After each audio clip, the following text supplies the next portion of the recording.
नमः संस्कृताय अहं वर्षा भवतां सर्वेषां हार्दिक स्वागतम एवं अभिनंदनम करोमि।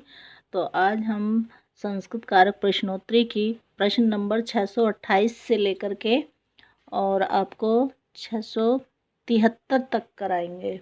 ठीक है, तो इसका रिवीजन आप भी करिए। और देखिए, उप का अर्थ अधिक होने पर विभक्ति होती है। उप का अर्थ अधिक होने पर विभक्ति होती है द्वितीया, तृतीया, पंचमी या सप्तमी। तो उप का अर्थ अधिक होने पर सप्तमी विभक्ति का प्रयोग होता है। फिर देखिए, कर्म परवचनियों की और कौन सी संज्ञा होती है? कर्म, अपादान, निपात या करण। कर्म परवचनी की ओर निपात संज्ञा होती है। अभि प्लस नी उपसर्ग पूर्वक विश धातु प्रयुक्त हो तो कौन सी संज्ञा होगी? तो कर्म संज्ञा होगी, जिसका सूत्र होगा अभिनिविशच्य। ठीक है। आश्यत च अमृतम देवान उदाहरण है गत्यर्थक धातु का, शब्द कर्मक धातु का, या प्रत्यवसानार्थ धातु का, या अकर्मक धातु का। तो प्रत्यवसानार्थ धातु का। निम्नलिखित में किस सूत्र से निजंत अवस्था में कर्म संज्ञा होती है? आदिर, खादोन, भक्षेर, हिंसार्थस्य न दृश्येश शब्दा तेन योगा दृश्येश। उपसर्ग पूर्वक वश धातु का अर्थ उपवास करना हो तो आधार की क्या संज्ञा होगी? करण, कर्म, अधिकरण या अपादान। तो उसकी अधिकरण संज्ञा होगी। निम्नलिखित में से किसके योग में विभक्ति त्रय का विधान होता है? सर्वतः, उभयतः, नमः या पृथक। तो इसमें पृथक होगा। ठीक है। विना शब्द के योग में कौन सी विभक्ति नहीं लगती है? अब नहीं पूछ रहे हैं। तो पंचमी, तृतीया, द्वितीया या षष्ठी। तो विना के योग में षष्ठी का नहीं होता है। अक्षय दिव्यति में किस सूत्र से तृतीया हुई? दिवह कर्मच साधकतम कर्णम या दिवस ददर्थ कर्तकर्ण्यो तृतीया। तो कर्तकर्ण्यो तृतीया। द्रव्यादि साधारण निर्व्यापार साधारणम च किम कर्णम क्रिया व्यापक है या हेतु। तो इसका हो जाएगा हेतु। प्रातिपदिकार्थ लिंग परिमाण वचन मात्रे प्रथमा में कितने पद हैं? 6, 5, 7, 2। तो इसमें 2 पद होते हैं। फिर देखिए, सहयुक्त अप्रधानी सूत्र पठित है प्रथमा में, तृतीया में, पंचमी में या चतुर्थी में। तो सहयुक्त अप्रधानी सूत्र पठित है किसमें है? ये तृतीया में है। ठीक है। कर्मणि द्वितीय सूत्र के कर्मणि पद में, किस पद में? कर्मणि पद में कौन सी विभक्ति है? तो द्वितीय, तृतीय, चतुर्थी या सप्तमी। तो ये कर्मणि में पूछ रहे हैं, तो ये सप्तमी हुई। उत्पाद से जो बात ज्ञात हो वहाँ विभक्ति होती है। उत्पाद से जो बात ज्ञात हो तो वहाँ सप्तमी होती है कि षष्ठी की, तृतीया की, चतुर्थी। तो वहाँ पर उत्पाद से जो बात ज्ञात होती है तो उसे चतुर्थी विभक्ति होती है। क्रियार्थो पदस्य च कर्मणि स्थानीनः सूत्र में स्थानीनः किस हेतु प्रयुक्त है? क्रियार्था क्रिया उपपदम इत्यर्थ है। फलान्त्या हर्तु यातित्यर्थ है, या अप्रज्यमानस्य तुमुन इत्यर्थ है, या अनुकूल मित्यर्थ है। तो ये होगा अप्रज्यमानस्य तुमिन इत्यर्थ।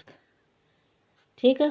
फिर देखिए, सोपसर्गयो यम प्रति कोपस्थ कारकम किम स्यात् संप्रदान करण संज्ञा, कर्म परवर्चनीय या कर्म संज्ञा। तो सोप उपसर्ग, ये हो गया उपसर्ग, स उपसर्ग। तो उपसर्ग में करण संज्ञा, यम प्रति कोपस्थ कारकम में। इप्सित की क्या संज्ञा होती है? कर्म संज्ञा, संप्रदान संज्ञा, करण संज्ञा या पादान। तो इसमें संप्रदान संज्ञा होती है।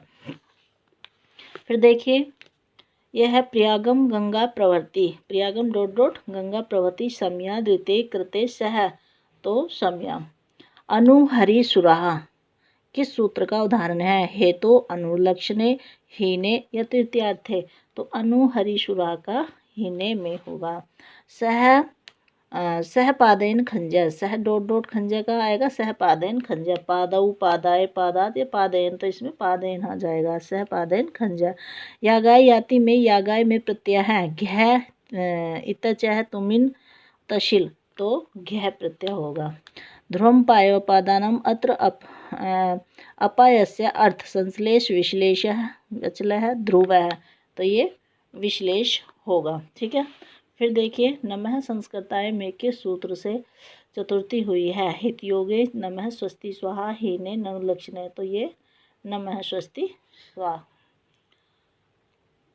फिर देखिए ल्यप और कत्वा प्रत्यांत का लोप होने का उदाहरण है स्वसुरात जिहेति यहिमवतो गंगा प्रभति परिहरे संसार सर्पिशो नाथनम, तो ये होगा स्वसुरात जिहेति।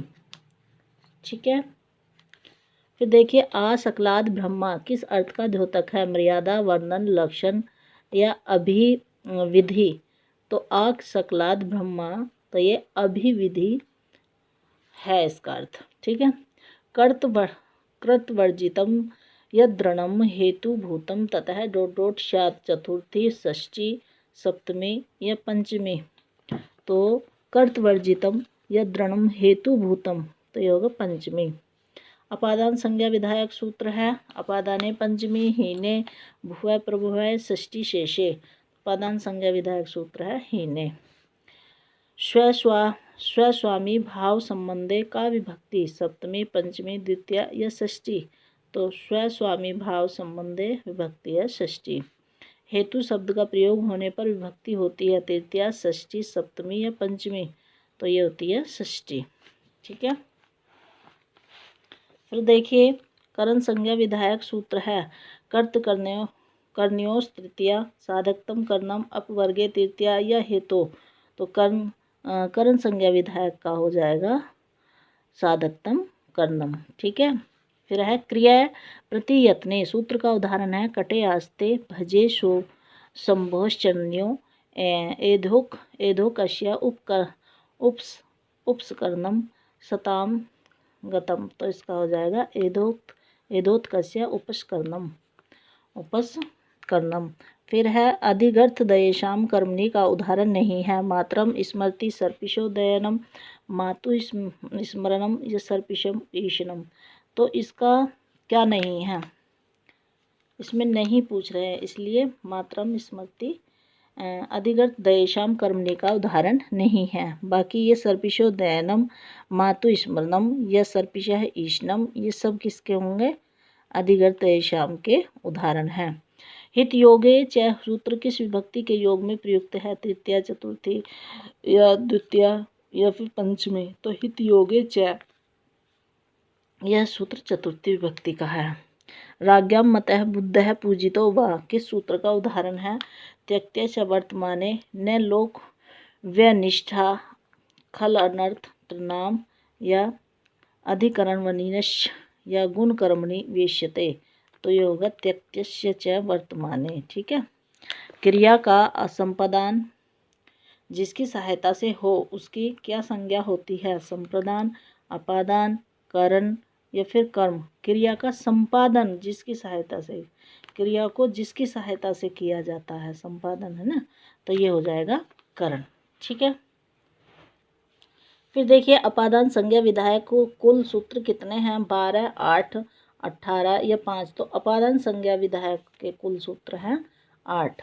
कर्णत्व की शेषत्व विवक्षा में षष्ठी का उदाहरण है फलानाम तिप्तः सताम गतम सर्पिशो जानीते मातु स्मृति, तो इसमें कर्णत्व की शेषतम विवक्षा में षष्ठी का उदाहरण है फलानाम तृप्त है। ठीक है। फिर है जब कृदंत का योग हो और अनभिहित कर्ता और कर्म कारक हो तो कौन सी विभक्ति लगती है? तृतीया सप्तमी द्वितीया या षष्ठी। जब कृदंत का योग हो अनभिहित कर्ता और कर्म का कारक हो तो उसमें षष्ठी विभक्ति लगती है। वैश्विक आधार होता है संयोगादिक संबंध में, बौद्धिक संश्लेषण में, संपूर्ण व्याप्ति में या समवाय संबंध में, तो वैश्विक का आधार होगा बौद्धिक संश्लेषण में। ठीक है। यस्य क्रियाम क्रियांतरणम लक्ष्यते तस्य उदाहरणम गवाम गोषु व स्वामी गोषु द्विमानाशु गतः गोषु कृष्णा बहुक्षीरा निर्षु द्विजय श्रेष्ठ, तो यस्य क्रिया क्रियांतरम लक्ष्यते तस्य उदाहरणम है गोषु द्विमानाशु गतः। उपरार्धे हरेण गुणः में उप की कर्म परवर्चनीय संज्ञा हुई है। यस्मादिकम यस्य चेश्वरम वचनम तत्र सप्तमी अधिरीश्वरे कर्म परवर्चनीय। फिर है उपो अधिके च, तो ये उपो अधिके च। क्रिया के साथ स्वतंत्र रूप से जिसकी विवक्षा हो उसे क्या कहते हैं? कर्ता, कर्म, हेतु, प्रयोजन, तो कर्ता। कर्तुरीप्सितम कर्म सूत्र से कर्म संज्ञा का स्वरूप होता है ईप्सितम, अनिक्षिप्त, अकथित, साधकतम, तो ईप्सितम।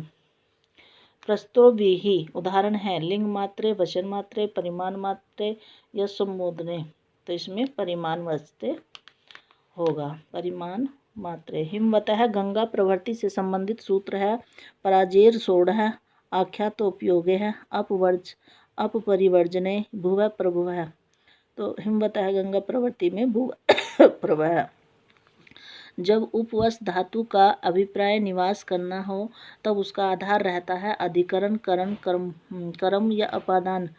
तो जब उपवश धातु का अभिप्राय निवास करना हो तब उसका आधार होता है, तो उसका फिर क्या आधार होता है देखते हैं, कर्म होता है। ठीक है, तो मित्रों ये रही आपकी छोटी सी संस्कृत कारक प्रश्नोत्तरी की श्रृंखला में कुछ प्रश्न दिए थे। आगे कुछ और प्रश्न बचे हैं, बस ये प्रश्न बचे हैं जो कल हम आपको कंप्लीट करा देंगे। और मैं पूरी आशा करती हूँ कि आपको ये वीडियो अच्छी लगी होगी और आपको रिवीजन करने में भी काफ़ी मदद मिल रही होगी। ठीक है ना, क्योंकि एक साथ जो है हम बहुत सारे प्रश्न लेकर चल रहे हैं थोड़े थोड़े। और तो मित्रों इसी के साथ मैं अपनी वाणी को विराम देना चाहती हूँ। नमः संस्कृताय, धन्यवाद।